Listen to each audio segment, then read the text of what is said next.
I'm Tony, man. Thank you all for coming. Tonight we have a very special guest, Dennis Dunaway from Alice Cooper, Blue Cube. Let's hear it. Come on, Dennis Dunaway. A Rock and Roll Hall of Famer. I'd like to thank everyone here at Niagara, Ronnie, everyone. Let me introduce you to author and filmmaker Stephen Blush.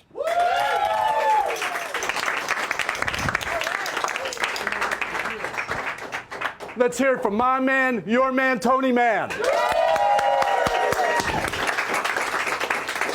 What you're about to see is part of a series. Once a month, we sit down with some of the great minds of rock culture. I know the backstories and the questions to ask, which is why we call this the art of the interview. So thank you for coming. Tonight's guest needs relatively little introduction. Rock and Roll Hall of Famer, the creative force behind Alice Cooper, and so much more. Ladies and gentlemen, give it up for the ace of the bass, Dennis Dunaway.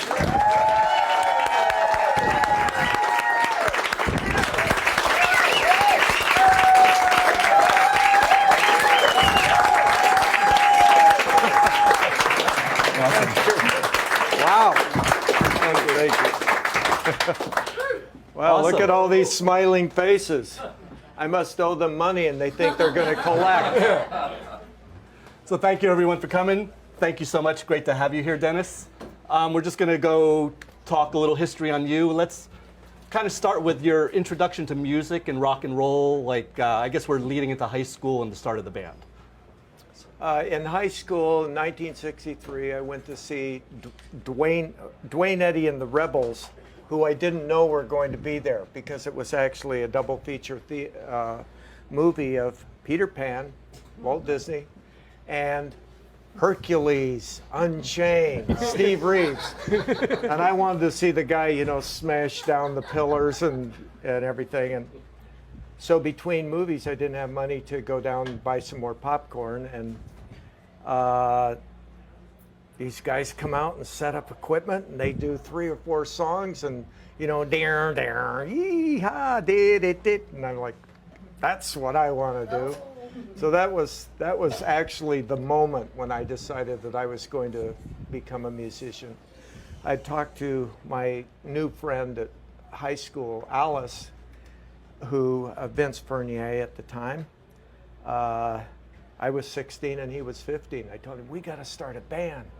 And we decided that we would start a band, but we would incorporate artistic ideas into it because we became friends in art class. So we liked Salvador Dali and pop art from New York City and all kinds of different things. And we thought, okay, we're going to make a band that's artistic. So, Yeah, talk about that. It's like the early days of the band. High school, I guess there was a place called the VIP Club. Was that right? The place in Phoenix? Right, yes. So kind of talk, because it is performance. You're kind of doing a performance for every song, and a lot of the early ideas, like the spiders and all that, are kind of come to a fore there, right? So yes. kind of talk about what's going on there. That was also, incorporating artistic ideas, and some of them were very goofy, but it also had to do with this club. Had an owner that was kind of like Dick Clark.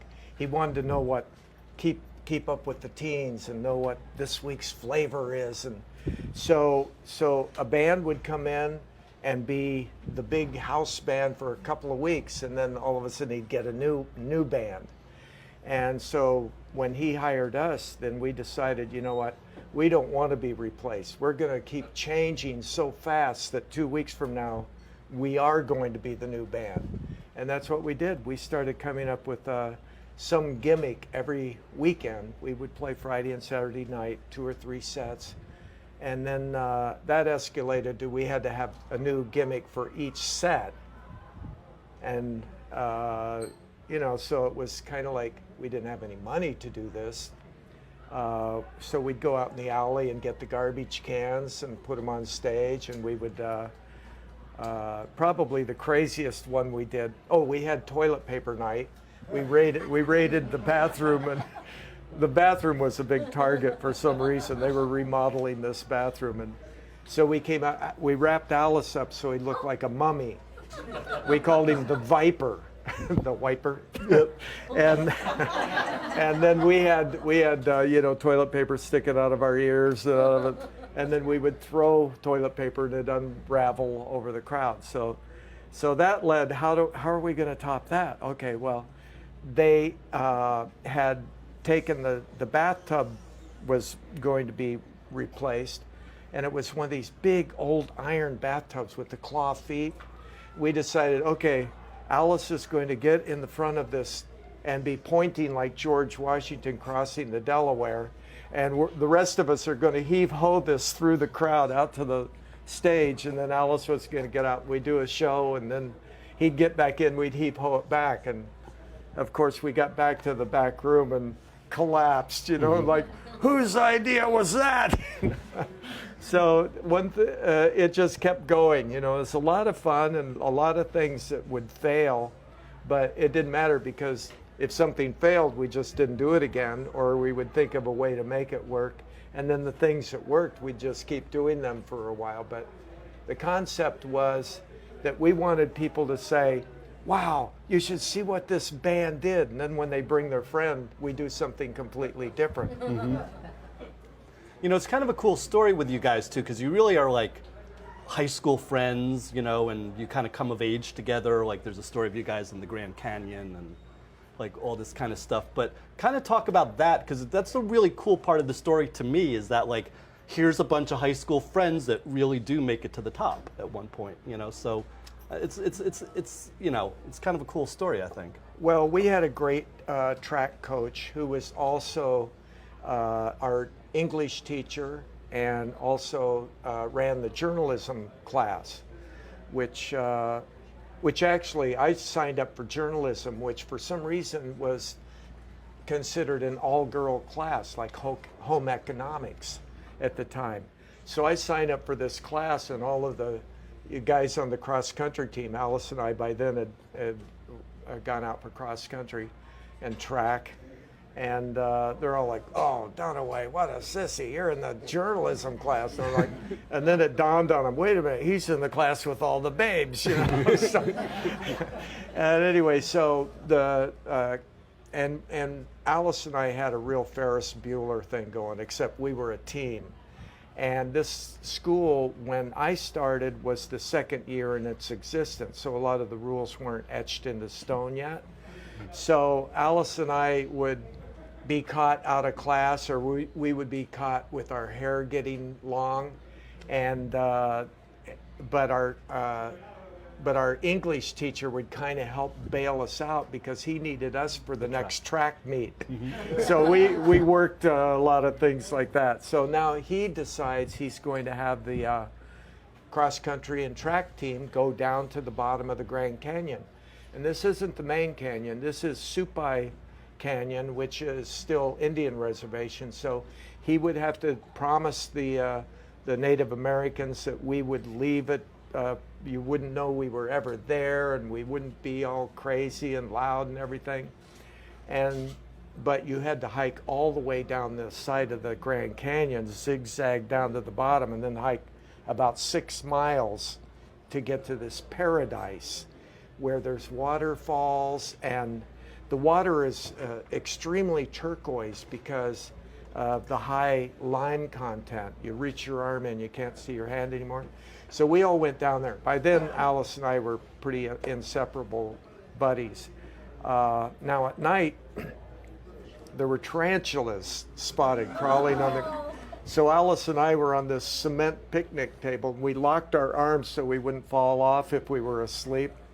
We didn't sleep much, tarantulas, you know.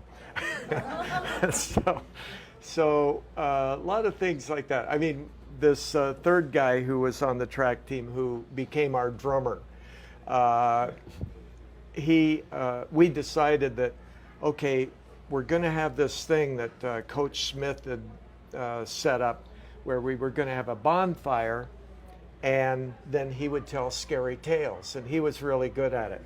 So we thought, okay, we planned this whole thing out where John brought this rubber mask of the creature from the lagoon, or whatever it is, and creep from the deep, or whatever.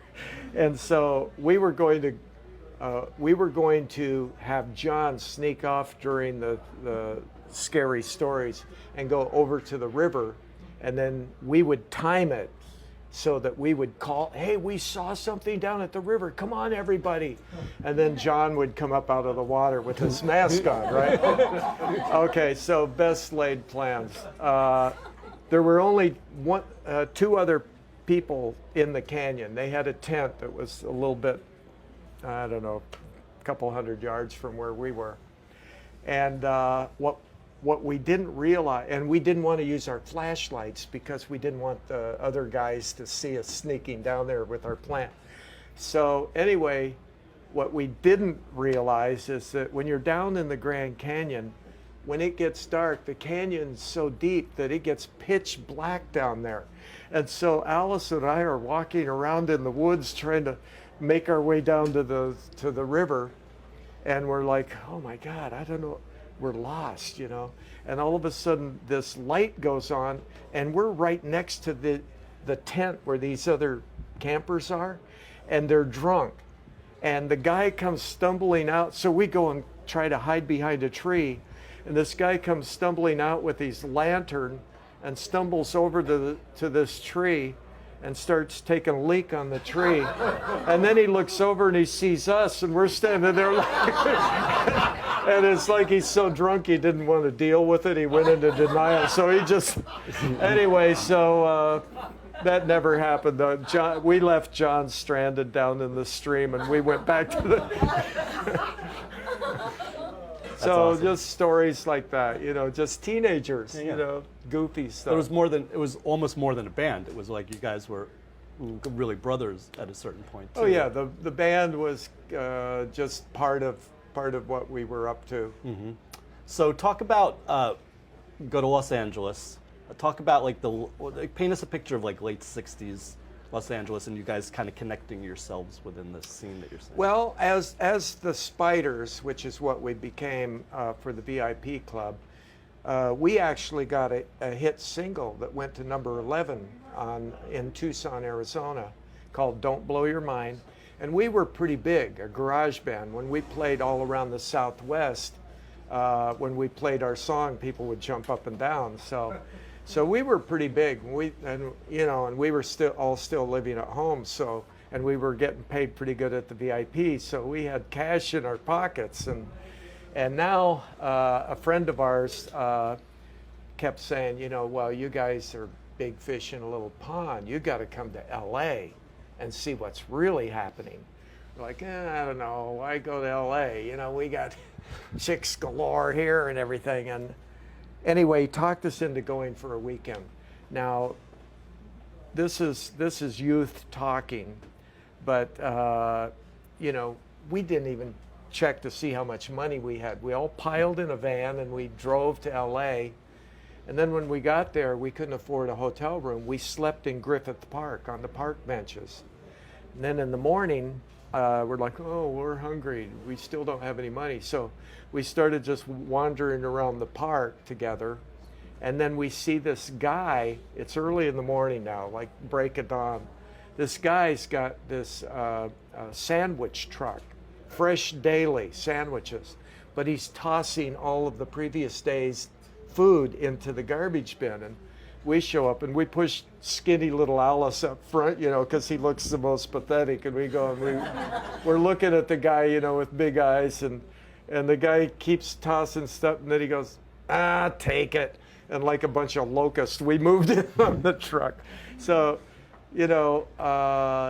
but Saturday night, we're all dressed crazy and everything, and we're walking down Sunset Boulevard, and everything's happening. I mean, the Birds are over here, the Doors are over there, and Buffalo Springfield and everything. And, and the gals weren't too bad either, because, we had never even heard the word silicone, but, but this was like, oh man, we gotta move here. The same thing that thousands of bands had said, because it was very hard to get a gig in LA because there were so many bands trying to get gigs. And if there was a club, it was common for Jimi Hendrix to just walk in with his guitar and plug in and jam for the rest of the night. So and also the way we looked. By then we had decided that we were going to start writing our own music. We didn't want to be a garage band anymore because that had been done. We wanted to do something that had never been done before and apply these artistic ideas. So our music got very avant-garde, the way we dressed got very avant-garde, and a lot of people made fun of us because we dressed crazy on the street in broad daylight too, but yeah, talk about that a little bit. I mean, you're into Dada, you're I have friendship with Salvador Dali. What you're doing is very radical. It's a little transvestitism. There's like, you have a singer named Alice, which is at that time was, you know, is it a boy or a girl? You know, people were worried about those kind of things. So it's really like, it's art applied to rock and roll, and you're one of the first bands kind of doing that in retrospect. Right. Well, I mean, it sounds like we had a lot of integrity, that we were just going to do artistic things, but we also would do anything to get attention, you know, so naming the singer Alice and dressing crazy, that had something to do with it too.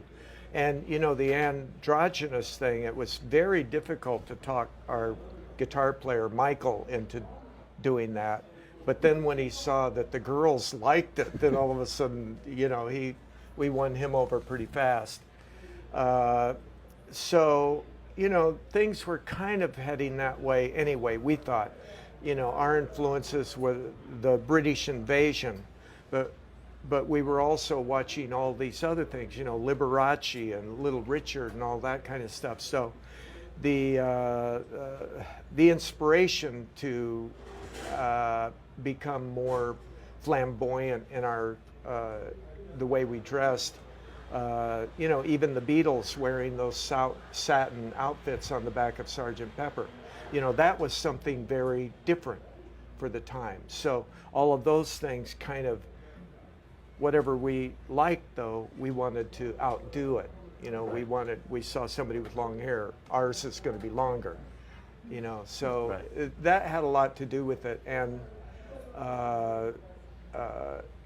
you know, even though a lot of the bands made fun of us, we were kind of like the joke of LA because of our crazy music. But we worked more than most bands. We were the house band at the Cheetah Club out on the pier next to Pacific Ocean Park, where the Aragon Ballroom is, where Lawrence Welk made the ballroom famous by his radio broadcast, and that made him famous. So now they gave it a makeover. The grand old ballroom looked old, and we wanted something for the kids, you know. So they put these gigantic sheets of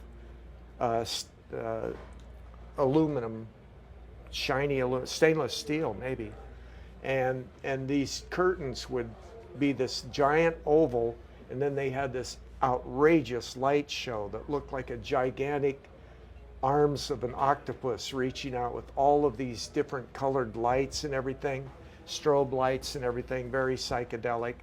But that's where we became the house band. So we opened for the Doors, we opened for almost every band that came through town. Mm-hmm. So talk about like Los Angeles kind of takes a turn like very fast while you're there. By 69, 70, you've got Manson and all this kind of bad, it's no longer like the peace and love of the summer of love in Los Angeles. So, and I felt like Alice Cooper kind of like represented that in many ways too. It changed everything overnight. Charles Manson, all of a sudden it went from, you know, blowing bubbles and in a love-in where everything's groovy to, you know, all of a sudden now you've got the Doors singing "This Is the End," and you've got this darkness fell over the whole scene. And the Doors were the perfect soundtrack for that in LA, because you heard the Doors all the time there, and their music broke away from what everybody else was doing at the time, and it really reflected the darkness of that whole change of attitude. You know, and as far as we were concerned, you know, there were two different types of people when we first landed in LA. There were the the hippies, who wore, you know, fringed leather jackets and patchouli oil and headbands and everything. Then you had the freaks, who were more colorful and more avant-garde in their music. And of course, Frank Zappa was kind of the leader of the freaks, but there was also Vito's dancers. This guy Vito had a class, an art class, where all these people that would migrate to LA, runaways, a lot of them, he would give these big classes, and then he would have them be a dance troupe. So what would happen is, if you were playing at a club and all of a sudden Vito's dancers showed up, they would take over the whole room. All these girls would be dancing and spinning and everybody doing all this stuff. And all of a sudden it would turn into this great party, you know, where people would almost pay Vito to show up. We didn't have any money to pay him, but he'd show up once in a while. So LA had the freaks, which we related to more, even though we made fun of everybody, including ourselves. But our music was definitely freaks. The hippies didn't like us, and also the you know, Buffalo Springfield and all of these bands that lived in Topanga Canyon. It was more like down with the dirt and stuff, and more organic, more acoustic guitars and things. Well, they didn't like us either. You know, you bring up Frank Zappa, and that's kind of like it was really good for you guys. Like, in other words, like it got you known, this association with him, but I guess business-wise it wasn't so great.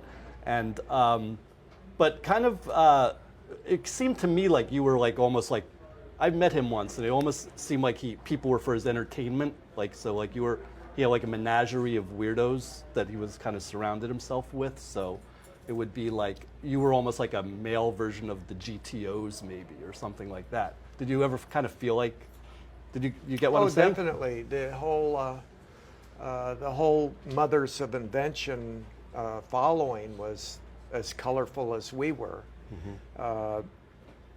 But you know, we really barged our way into his record deal. He didn't have enough money to sign us. His manager was throwing his hat down. You know, you can't afford the bands you're already paying to record. You can't afford these guys, you know. So, but we heard that he had a new record label, and we were determined that we were going to get on it. And we did know the GTOs. Alice was going out with Miss Christine, which was kind of a hand-holding sort of relationship for the most part.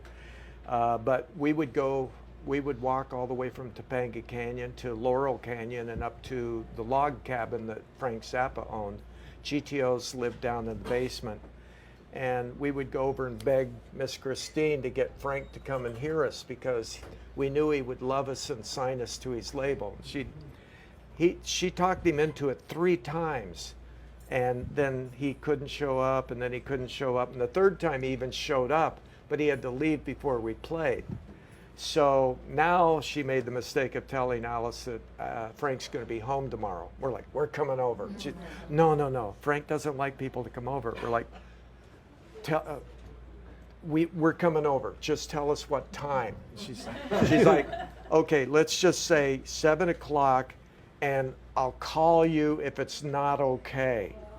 And by the time we walked back to Topanga Canyon, Alice had already turned it into 7 a.m. And we stayed up all night boiling our strings because we couldn't afford to buy new ones. You know, boiling them kind of helps. And then planning our set list, and then planning what we were going to say to Frank and everything. And we showed up bright and early in the morning and banging on Zappa's cabin door. And finally, Miss Christine comes to the door, and she opens the door and she goes into shock, because we're already hauling equipment into the driveway. And she ran down the hallway to block a certain door. So that's where we went. And we set up Yeah, we set up our equipment, amps, drums, full drum kit right outside the door where Frank and Gail were asleep.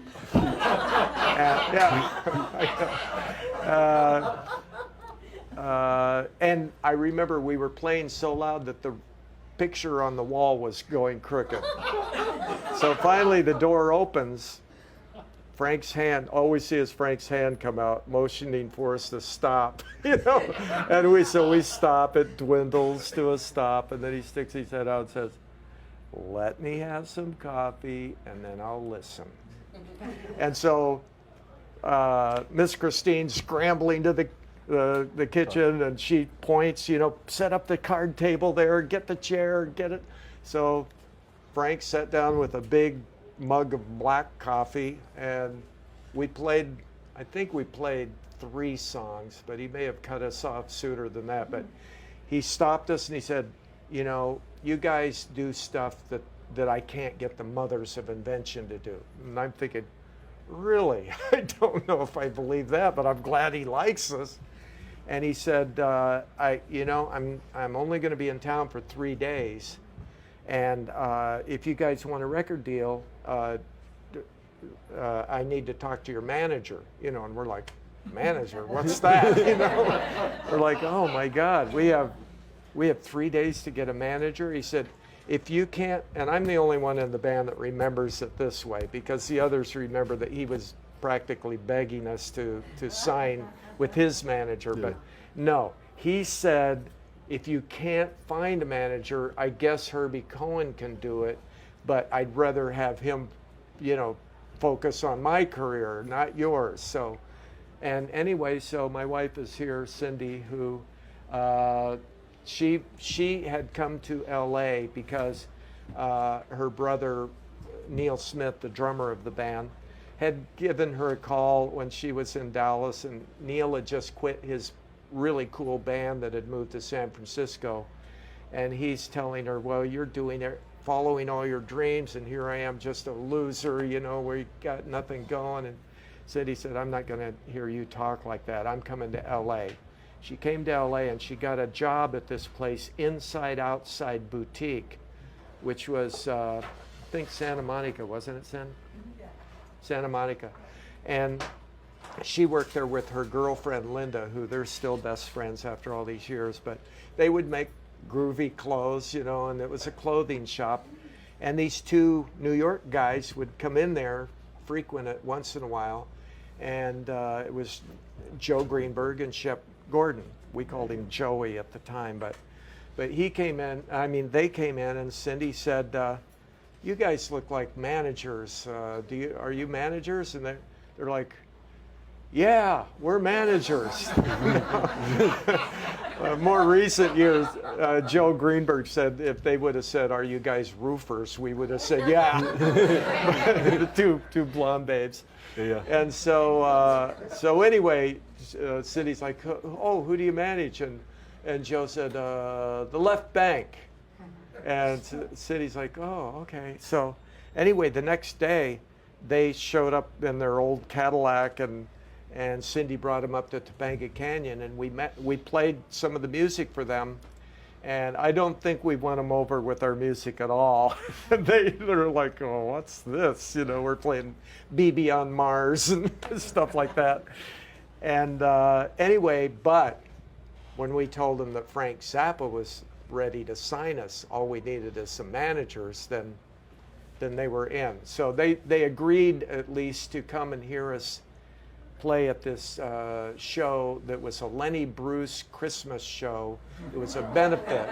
Yeah, really. And this was at the Cheetah Ballroom, but it was during the day. So out on the beach, they had another stage, and bands like Iron Butterfly were playing out there, and we were going to play in the ballroom. And so Frank Zappa was there in the back of the room, and these 2 new potential managers were back there. And this was not unusual for us, but what happened is when we started playing, when people saw how we looked and heard our name, Alice Cooper, and saw that we're all guys, and we started playing, basically people would only stay long enough to spit out some insults, and then they'd line up for the exits. And the GTOs were in front of the stage screaming because they always supported us, but pretty much we emptied this room, that big room that was full of people, fast. And we thought, it emptied so fast. At one point I looked behind me thinking, is there a fire or something? And anyway, so we thought, oh my God, we blew it. Okay, there goes everything, and Zappa left. But I did see that he was smiling and laughing when he walked out. So I thought, okay, well, that's kind of good, I guess. But the managers were thinking, oh, well, this is going to be over. But Shep Gordon was saying, the power to be able to empty a room that fast, we just have to harness that power. We're like, oh, okay, we're game for that, You mentioned before the Doors, obviously the connection with you guys. Kind of talk a little bit more about that, and also, I guess Desperado, is that about him? Is that song Desperado? Well, okay. And I was just going to say, because it's also like he had the leather pants, and then Alice started almost had that same look, and it just seemed like it was a very close association. We had a lot of influences. I mean, the Yardbirds were influenced. The Beatles always were. The Stones, the Who.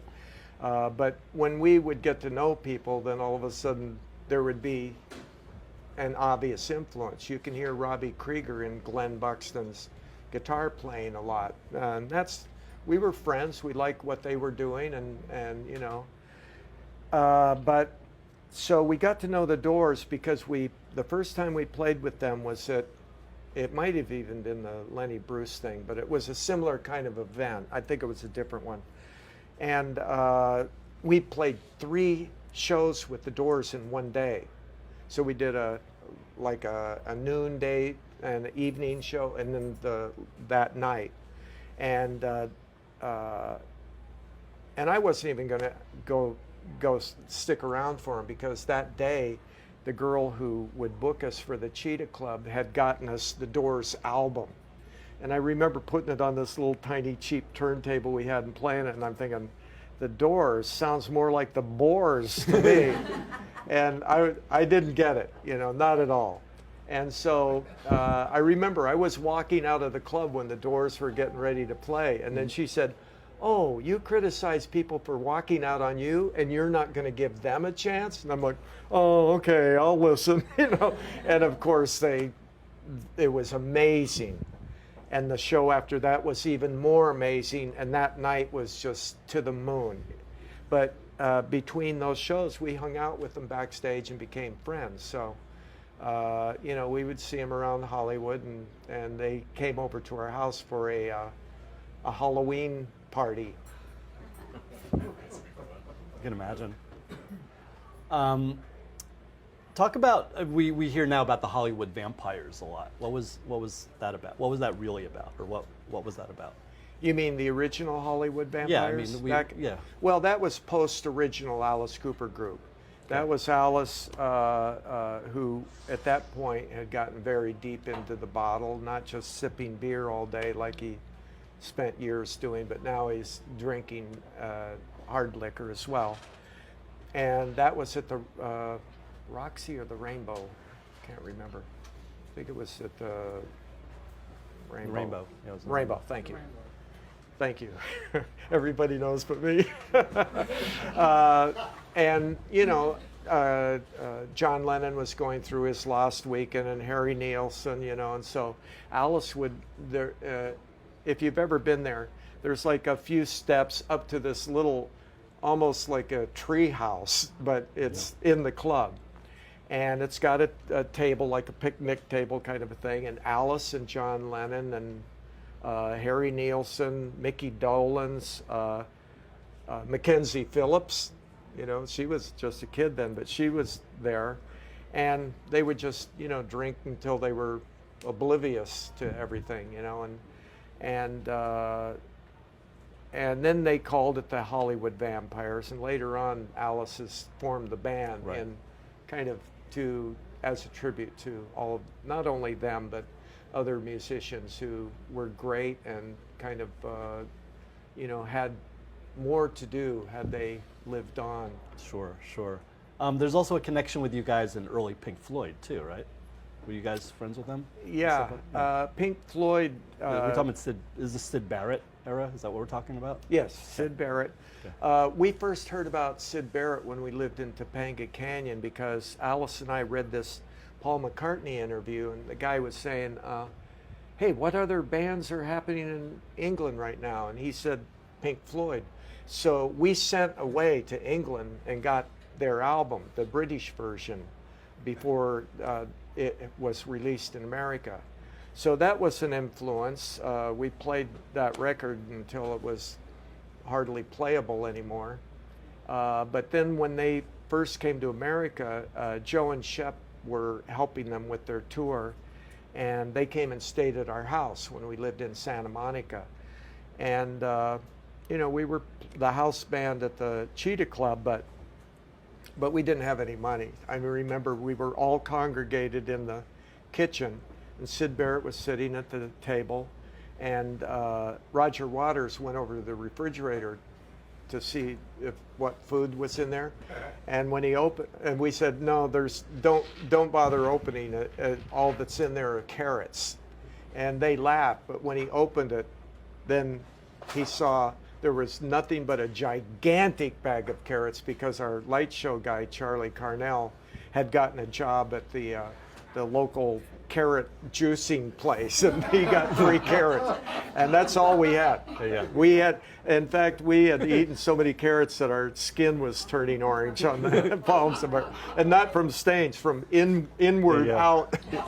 And so I sat down at the table with, as far away from you as Sid Barrett, and he's a hero and everything, and I'm talking to him, and I'm talking about music, and I'm talking about creativity and all this stuff, and I think he's really getting it.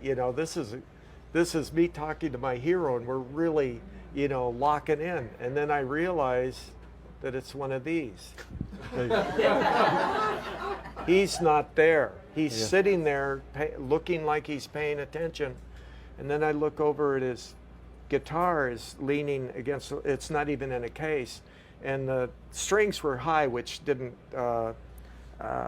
wasn't a surprise because he plays a lot of slide, but the strings were completely rusty. That surprised me. And then the roadie came over and said, sad, isn't it? I'm like, what's going on here? And he said, the reason I'm here is because Sid can walk out the door and nobody will know where he went. And it takes us a long time to find him. I'm in charge of keeping track of him and his guitar. He said, the reason it's rusty, I found it out in the street one night in England, and it was raining on it and everything. So I went into shock. I had never seen anything like this. And so he's just sitting there, so everything's going on, talking to the other guys in the band, and basically it's both bands, and we're just sent out for some food and that kind of thing. And then all of a sudden, Sid stands up and he walks into the living room, and nobody was in the living room. In fact, it was dimly lit. And Neil and I went over to see where he was going, and Les Braden, the guy that was hired to watch him, came with us. And we just watched him, and he walked into the living room and kept walking all the way to the far corner until he came to the corner, and then he stopped and he stayed there with his face in the corner. Yeah, so we had an audition at Gazzari's on the Sunset Strip, which was the big competition for the Whiskey A Go-Go. And it was in the afternoon, so the Alice Cooper group were going to perform for the guy that hires people there. Mm-hmm. So it was the guy who hires people and our managers, Joe and Shep, and Pink Floyd sitting at a table. It wasn't Sid, it was David Gilmour was with them. And they were sitting at a table, and we did this performance, and I thought, this is awkward, we're doing this whole show, and I can see the expression on everybody's face. It's not like a crowd, But it didn't do any good to turn around because there was a mirror behind us and I could still see them. But we did our show and then we went and said, so what did you think? And they said, wow, that looks like a lot of fun, you know. And but they were more concerned with what to do with Sid. They had to bail on the tour because they did one performance at this place called The Bank, and it was an amazing show. But Sid was hardly playing. He walked up to the microphone and he got shocked. You could tell he got shocked on the microphone, and then he just stood there staring while the rest of the guys did the show. And so that was the Pink Floyd story. We were just shattered, you know, and very disappointed. It took us a while to accept David Gilmour because it didn't have that erratic, psychedelic urgency. Sure. You know, we, of course, like everybody else in the world, became big Pink Floyd fans with David Gilmour's playing and everything. Mm-hmm. So talk about, you know, the rise of the band. I guess Warner Brothers, right? Is that where you were with? Yeah. So just, you know, tell us that story, kind of like leading up to School's Out, which is kind of like, I guess, the pinnacle. You mean from the time we got signed? Yeah, correct. Like, you know, talk about the records and the tours. Okay. And, yeah. Well, we had done Pretty's for You and Easy Action, which barely made it on the charts. Otherwise, we would have been goners. Just the fact 110 on the charts. Now, okay, we'll let you record another album. Mm-hmm. You know, and that one barely made it. But we also had these other things going. We had toured with the Mothers, and we threw a chicken at the audience up in Toronto. So we had a reputation. But the one thing we didn't have is a hit single. So driving around in the station wagon with our electric chair strapped to the top and all that, you know. It was great back then in the Midwest where we got most of our gigs at the time. You know, as soon as you started getting anywhere near Ohio and that part of the country, you find yourself, every song that came on the radio, you'd turn it up a little bit until pretty soon you go, we better turn this down or we're going to blow the speaker, you know. But the songs, the singles that jumped out of the dashboard, we were listening for who can we get to produce us so we can get a hit single. And it was the Guess Who. Those Guess Who, These Eyes, American Woman, those songs just would really hit you in the face. So we said, okay, we need to get that guy, Jack Richardson, to produce us. So Jack Richardson overnight became harassed by our management because he couldn't go anywhere. If he went to Chicago to record, there would be messages at the hotel, messages at the recording studio, and we were driving him nuts, really. And finally, he had this kid that hung around the studio, had never produced anything, Bob Ezrin, said, do me a favor, go listen to these guys, and then we can tell them we listened and we pass and maybe end this nightmare, you know. So Bob Ezrin came to New York City, and New York City was the last town to kind of accept us for what we were doing. You know, we would have a hit #1 across the country, and then they might play it, and they might not. So it was like that. But we played at Max's Kansas City, and there was hardly anybody there. Andy Warhol had taken his paintings home. You could still see the shadows of where the paint, you know, and there was no dressing room. The dressing room was full of cases of empty bottles of beer. And so we're on the staircase, and it's the only time the Alice Cooper group ever talked about, let's not play. There's been no advertising. We're tuning up on the stairwell. There's nobody here.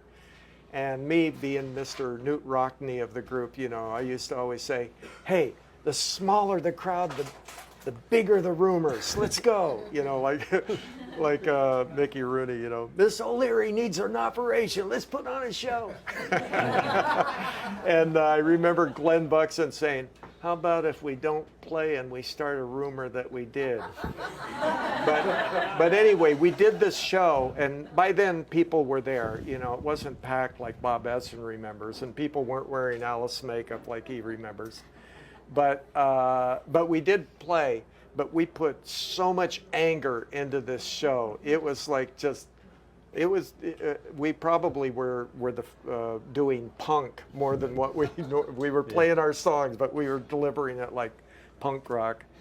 And Bob Esson was there, you know, and so as far as we knew, you know, after the set, this kid comes up and says, you know, hey, this is great. You know, I work with Jack Richardson, you know, I'm going to get you guys a deal with Warner Brothers, which we already knew that back in Hollywood, Warner Brothers had passed on us because Mo Austin and Joe Smith were overheard walking out of the Whiskey A Go-Go saying, how are we going to go back to the board of directors and tell them we want to hire a bunch of transvestites? You know, so they already passed on. So we're like, kid, you know, I'd buy you a drink, but it's illegal, even though Glenn would do anything that was illegal. but so, yeah, so that put things into motion. Now, Warner Brothers said, okay, well, Bob Esson goes back to Toronto. Jack Richardson's, as he describes it, Jack Richardson's desk, and Jack is there, and he's like, guess what? I like him. and Jack Richardson said, well, if you like him, you produce him, you know. And so Warner Brothers said, okay, you know, all right, well, this sounds good, you know, maybe we'll hire you guys after all. We built the reputation with the chicken and everything by then, so Warner Brothers knew that we had, you know, turned some heads. So, but they said, we can't sign you to a guy that's never produced anything. We need this guy with all the hits under his belt. And so they, Love It to Death and Killer were signed with the agreement that Jack Richardson had to be there to oversee the production of those albums to make sure that we got a hit and got albums under budget, which that's what he did. So that's how that went. Mm-hmm. Yeah, it's pretty amazing. So talk about, you know, the standard of success in the music business is a #1 record. And School's Out, I guess, was #2. But still, I mean, it's right there. So kind of talk about, like, you achieve this. So how, people probably treat you different. Maybe you're thinking different, but that's kind of the bar that we set for success. Oh, they had a #1 record, or they had a top 10 record. Oh, absolutely. Yeah. Oh, overnight, all of a sudden, we got better gigs. We got more gigs, you know. And even though with our image, no matter where we went, we had, for every person that liked us, there were 10 that wanted to kill us in the parking lot, you know. Mm-hmm. So it was hard to actually think, oh, now we've made it, you know, because we still had this. But, you know, things got a lot easier for us. And the sound of Love It to Death, of course, was a whole different ballgame from what we had done before that. So now, even though when we walked into the studio for Love It to Death, you know, we had had 2 strikes on us, and we thought Pretty's for You was going to set the world on fire. Zappa told us he played it for the Beatles, and they liked it. We thought, we're on fire, you know. And then the second album we thought came out good too. But so we weren't popping any champagne walking in the studio on Love It to Death, but the results got us a hit, I'm 18, mm-hmm. and you know, overnight, because I'm 18 actually broke out of Canada from CKLW, which was had this powerful transmitter that covered the whole Midwest and Canada. And it was the DJ that played it was Rosalie Trombley. They called her the girl with the golden ear because she could find hits. And back then, a hit could break regionally and then expand from there and become a national hit. Well, that's what I'm 18 did.